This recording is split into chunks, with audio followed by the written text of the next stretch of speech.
A lot of people say that marriage is really difficult and very hard, but today I want to talk about how it can be really easy and really amazing. Sometimes life just sucks, and sometimes it freaking rocks. We will discuss all the things from family and real estate to travel and just life in general. So take a seat, or don't, you do you, and welcome to the Lambadass Podcast. Hey guys, welcome back to the Lambadass Podcast. Hopefully I'm welcoming you back, but if this is your first episode, welcome. I'm super glad to be here today. I'm super excited actually too, because I want to talk something that I've actually never really talked about, to be honest. And it's marriage. It's funny because I married very young. I married when I was 20, and that certainly is not the norm.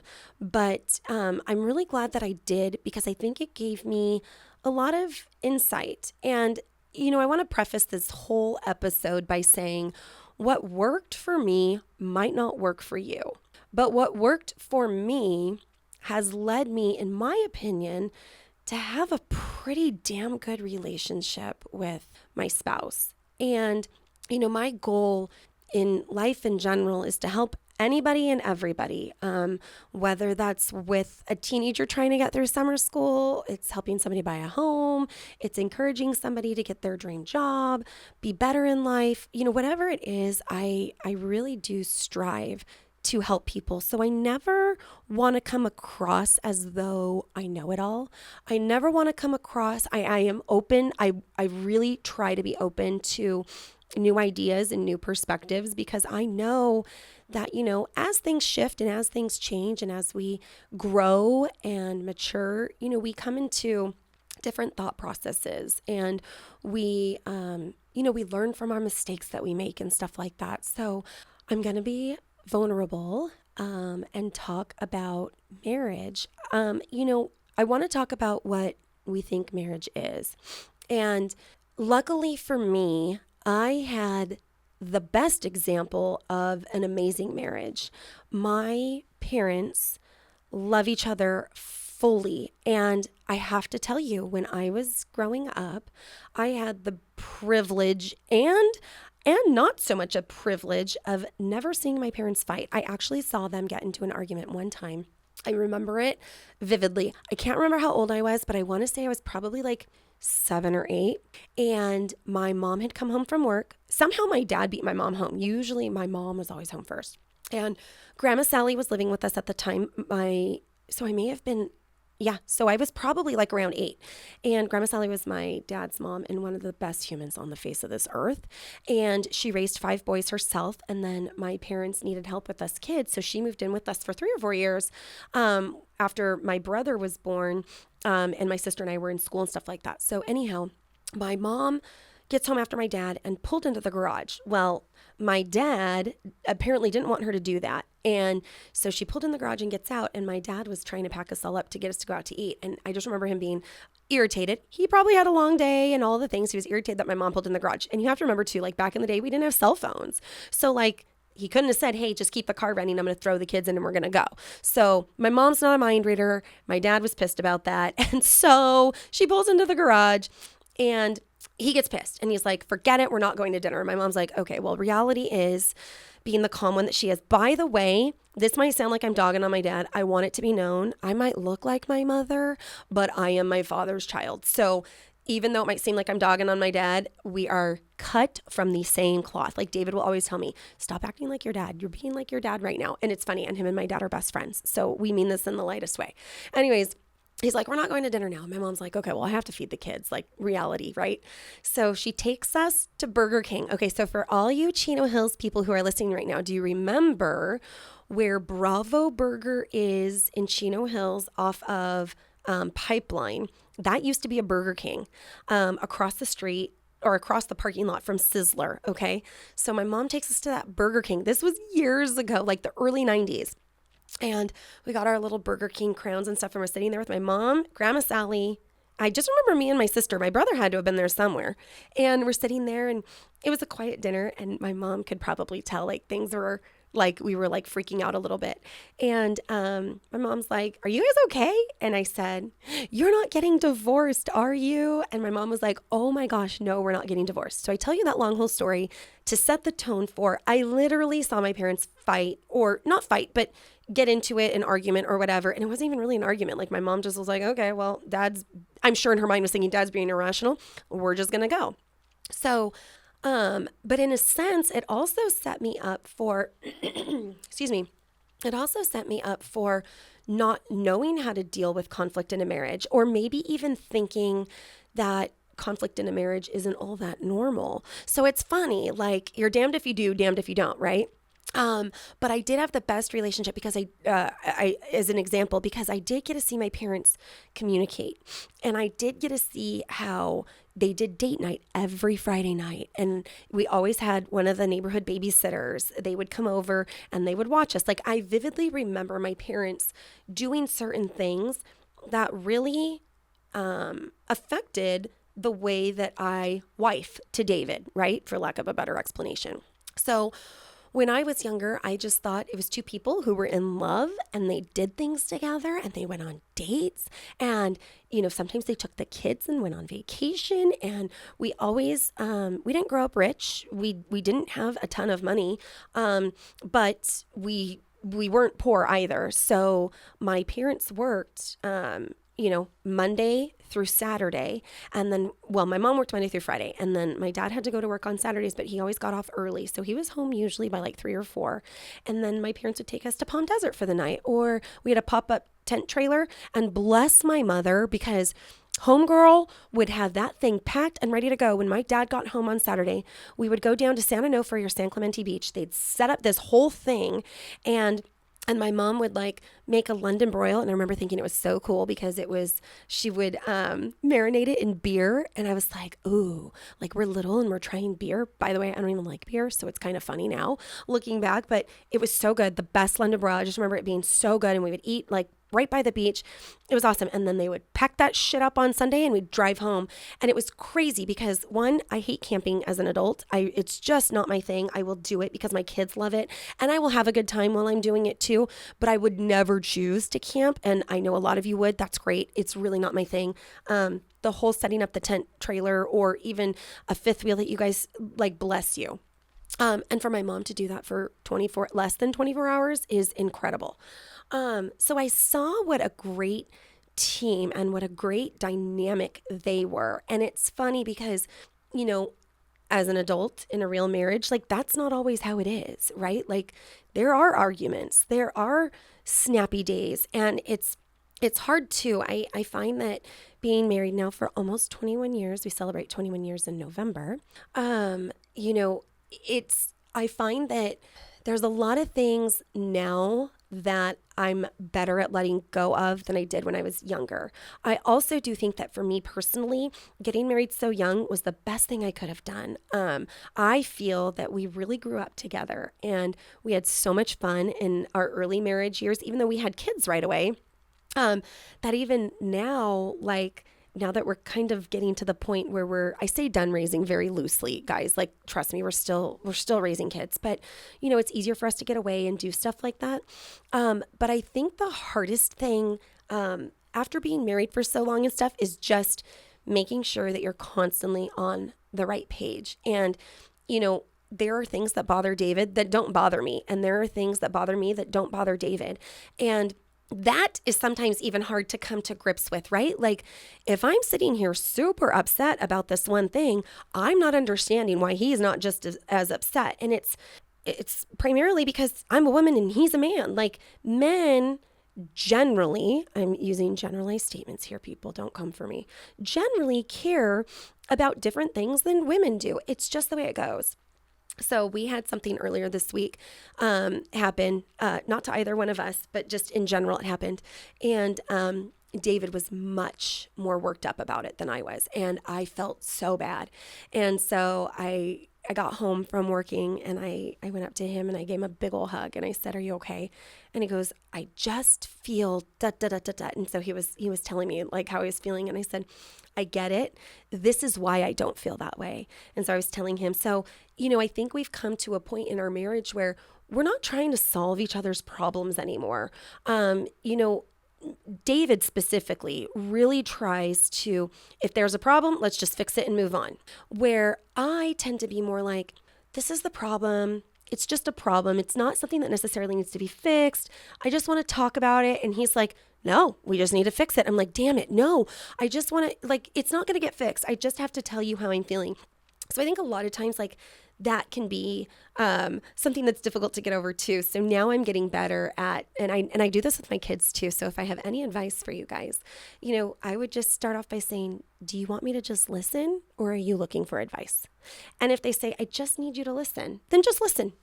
And if they say, I need advice, okay, well, if it were me, then this is how I would look at the situation, or this is how I think I would handle it. So I think being a good listener is imperative. And I don't know who said it, so it's obviously not me, but somebody said, we don't listen to hear what the other person is saying. We listen to respond. And that to me is huge. I was telling my girlfriend last night, she came over and we were catching up and we were talking for a little bit, and I was telling her about this one time. I literally yelled at my husband. I screamed at him. Oh, I'm being so vulnerable right now.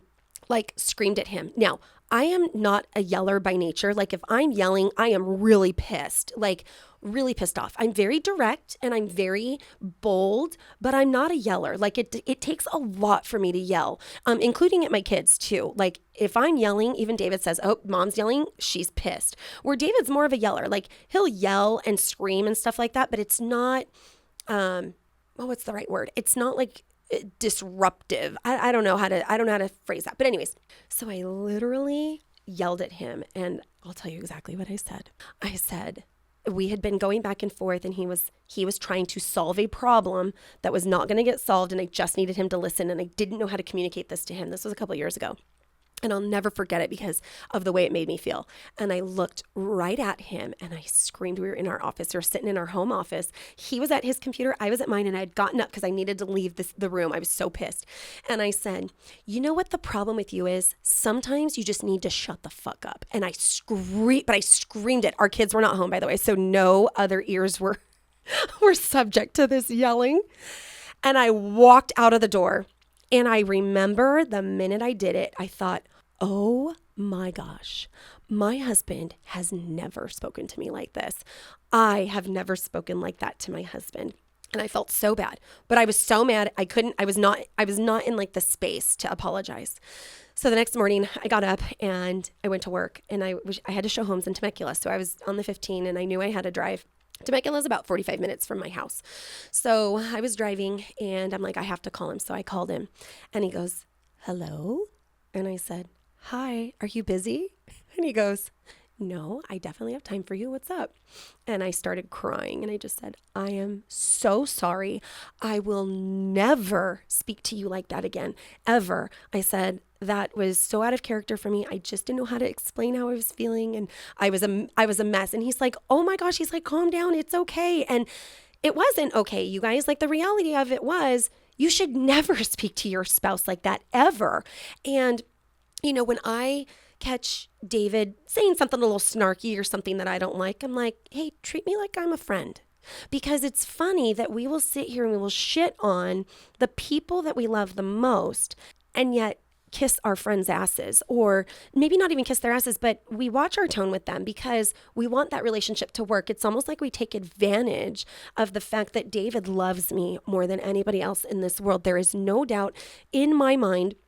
And it was funny too, because when I had Jared, sorry, Bubba, if you're listening to this, when I had Jared, before they wheeled me back for my C-section, David tells me, I need to tell you this really quick. And I said, okay. They wheel you back first. They give you your epidural and then they lay you down. Then they usually bring in your husband. I got to have my mom and my husband in the room, which was awesome for all the births of my children. But anyways, he goes, I need to tell you something. If they look at me and they tell me, who do you want us to say if it's going to come down between one or the other? He goes, I'm picking you. He goes, I don't want you to hate me and I don't want you to be upset with me. So I want to let you know now, I can make more babies with you, but I cannot make another you. And I was like, oh my gosh, I get even choked up even thinking about it. I'm like, this man loves the hell out of me. And here I am telling him to F off and he needs to shut the F up. I felt so bad. So anyways, going back to what I was saying, like, you treat your friends differently because your friends don't have to love you. They can cut that relationship off. And even though it would be hard and difficult, especially if it's been a long friendship, like at the end of the day, if you don't want to hang out with that person, you don't have to. Your spouse is somebody you have to live with. Like you have to do life with, and you assume that you're going to be with for forever. And words hurt. And especially in the atmosphere, I guess, that we are currently in worldwide, like words matter. And if words matter to strangers on the internet, and if words matter when it comes to politics and when it comes to real life, then you best believe that words matter in your marriage.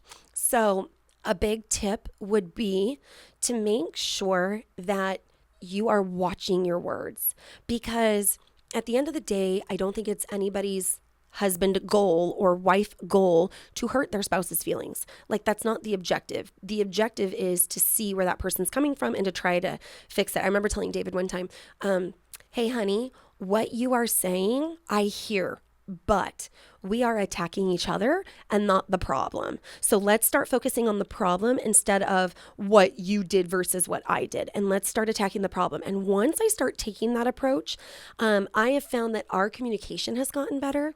So I guess that would be tip number 2. In addition to just speaking kindly to one another, tip number 2 would be make sure when a problem arises in your marriage that you're fixing it right away. Hard conversations are hard, okay?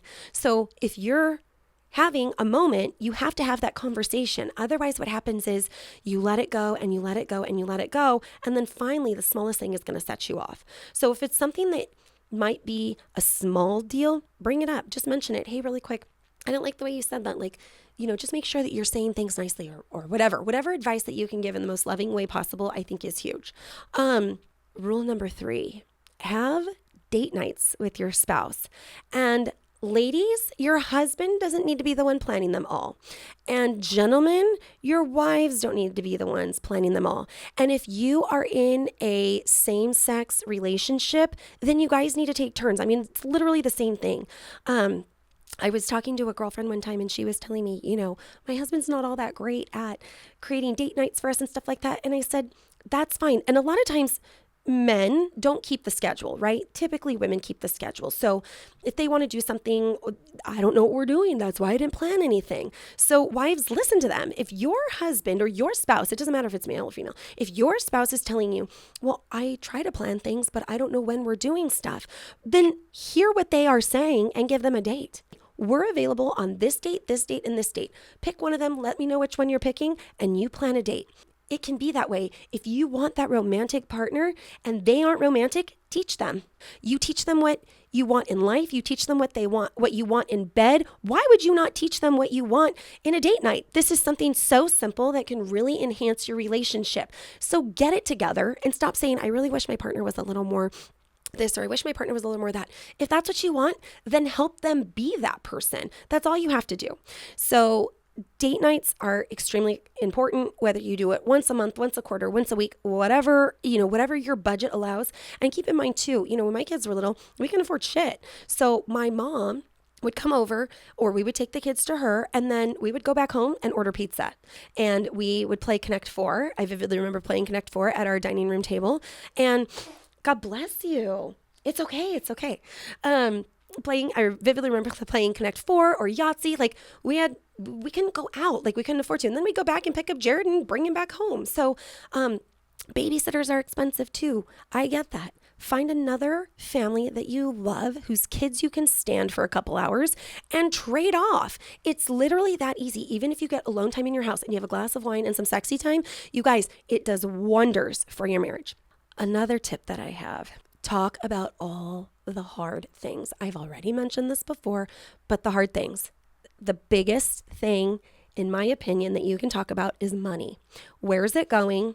Where should it be going? Where are you going to have it go now? Those are the things that we look at. This is where the money is going. This is where we really need it to go, so we need to divert. The problem with talking about money is 9 times out of 10, You spent this on this. What did you buy? You did that on this? No, we are only looking forward. Okay, listen, we spend a lot of money going out to eat. So instead, what we're going to do is we're only going to go out to eat once a month or once a week or whatever your budget or schedule allows. Schedule that, budget that, and then put money elsewhere, and then keep reevaluating. If you can sit down and have hard conversations once a month, I promise you it will change the trajectory. That's a hard word to say. It'll change see, I already said it once, you know what word I'm trying to say, of your relationship, because not only are you talking about the least sexiest thing on the face of the earth, but you're also talking about the most sexiest thing, right? Because while money can't do a lot of things, it can do a lot of fun things. It can enable you to travel. It can enable you to go out with your friends, your family. It can enable you to save for a secondary home. It can enable you to put into a CD and make money on top of money, or invest in real estate. So money can do a lot of things if you are honest with yourself and your partner about where the money's going, where it should be going, and where you need to make changes. So if you can have those hard conversations, I guarantee you that will 100% change your marriage. And don't play the blame game. Remember, you are on the same freaking team. You want the same freaking things. And those are things that you need to be talking about too. So when we sit down and we talk about money, David and I are like, okay, how much do we want to go in retirement this year? What are our goals? How many homes do we want to buy? By what date? You know, we sit here and we talk all this out so that when we go through the monthly planning, we can say, okay, hey, remember we said that we wanted to buy one investment property this year. How are we doing that if we're doing this and this is where our money's going? And it's like, oh, shoot. It's not because you went to Disneyland 6 times this week, we can't afford to do this. It's what can we do to navigate that money into other avenues? So it's a we thing.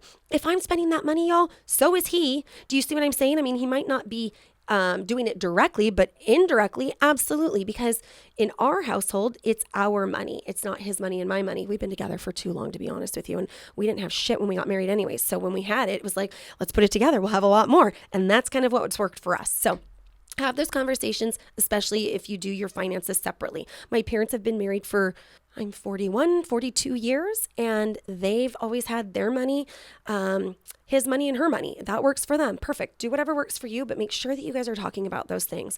Obviously, there are additional conversations that are hard and difficult to have with your partner, but money, I think, is one of the hardest. The last tip that I have for you, travel with just your spouse. I was talking to one of my very best friends, and she was saying the last time she went on a trip with just her husband was their honeymoon. And I gasped. I love this couple so much. I'm like, girlfriend, you need to go on a vacation with just your husband. Now, vacations look different for everybody. I feel like I preface this every time. I don't care what your budget is. If you can't afford a vacation, have a staycation. But you need to get out for a couple of days. A weekend would even be fine. And if you can afford and plan and schedule 3 weeks in Europe, then do that. Excuse me. Whatever it is that is in your budget and your schedule, do. Because what happens is life passes and you're busy raising children and you're busy working and you're busy making a homestead for the family and you're busy doing all these things, and the partner who is going to be there hopefully when you're at your deathbed is looking at you and longing for you to have that connection that you guys once had. And we get caught up in the daily things, and then it kind of overpowers you one day, and you're like, you know what, I've had enough. We need to do this. So the first time David and I traveled by ourselves, we actually didn't travel by ourselves. We traveled with David's mom and dad. They had like a work convention in Illinois, in Chicago. And Jared was maybe 9 months old. Yes, because I was still nursing him. And I remember dropping him off at my mom's house, and we were driving away. No, he was a little bit older. It was right before his first birthday. Either way, I remember driving away and looking at the empty car seat in the back of my car, and I broke down. Just cried so hard. And David's like, do you want to go back? And I knew, for the sake of our marriage and for the sake of hardening my heart, for lack of a better word, no, we needed to go. And we did. We had the best time. We went and ate at wonderful restaurants, and I had never been to Chicago before, so we got to see Chicago. What a cool city that was. And, all the things. So traveling without your children is imperative. Somebody once said traveling with kids or going on vacation is just like traveling, but bringing your kids with you. Like you're bringing everything that you would be doing at home with you. So I was cracking up. But when you go on vacation, the conversations are deeper. And I don't mean even deeper, like at a deeper subject per se, but like just a deeper level. Even if you go and you talk about your kids the whole time, like you're talking about your dreams for them, and what, you see for them and what you really want in life. And, David and I, the one thing that we really talk about a lot is, what we're going to do when all of our kids leave and have their own families and how we're going to navigate that. Like the fact that we're talking about it now, I thank God, because I really don't want to, go by like my, what's the fly by the seat of my pants. I wanted to say coattails. I'm like, that's not the right thing. Fly by the seat of my pants. I don't want to do that. I mean, some of it's going to have to be, right? You always come up with these great plans and then things change. But the other thing is too, you're not going to live forever. And I'm so sorry if you were just hearing that now for the first time. One day you are going to die, and one day your spouse is going to die. And if your spouse dies before you, and you are sitting here waiting for retirement and waiting for this and waiting for that, and you're not living your life now, and your spouse dies an unexpected earlier than what you thought death, how disappointed are you going to be for not going with your spouse and making those memories? If something happens to me tomorrow, let's just say something happens to me yesterday, okay? I know, because yesterday already passed, so like we're not putting that out there, you know what I'm saying? Okay, perfect. So if something would happen to me yesterday, David has all these memories of all the things that we've done, all the places we've been to, all the sites that we've seen, all the experiences that we've had. A family friend of ours retired and got cancer. His daughter is my age. He retired, got cancer. She had already graduated. She was getting married and, all this stuff. And he freaking died, you guys. He passed away. Like, they waited their whole lives for retirement to do stuff, and then they didn't even get to do it together. Enough. Stop that today. Plan something with your spouse, whether it's an overnight, a weekend getaway, 3 weeks in Europe. I don't care whether 3 weeks in Mexico. Hell, I don't care where you go, a staycation, a road trip, whatever it is.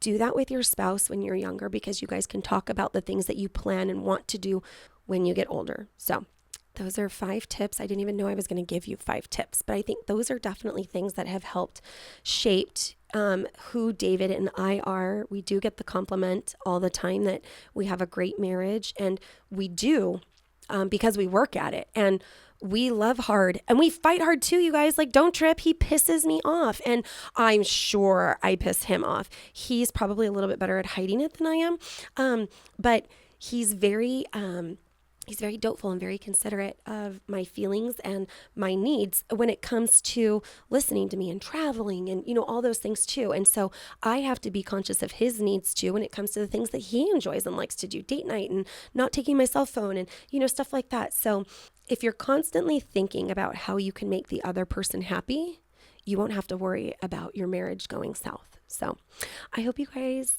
have a wonderful day. Thank you so much for joining me and letting me talk all things marriage. I'm sure one of these days I'll dive deeper into this. I would love for Sweetie Pie to join me. I tried to convince him today and it's not happening. But I love you so much for being here. Thank you for listening to me, and we'll see you on the next one.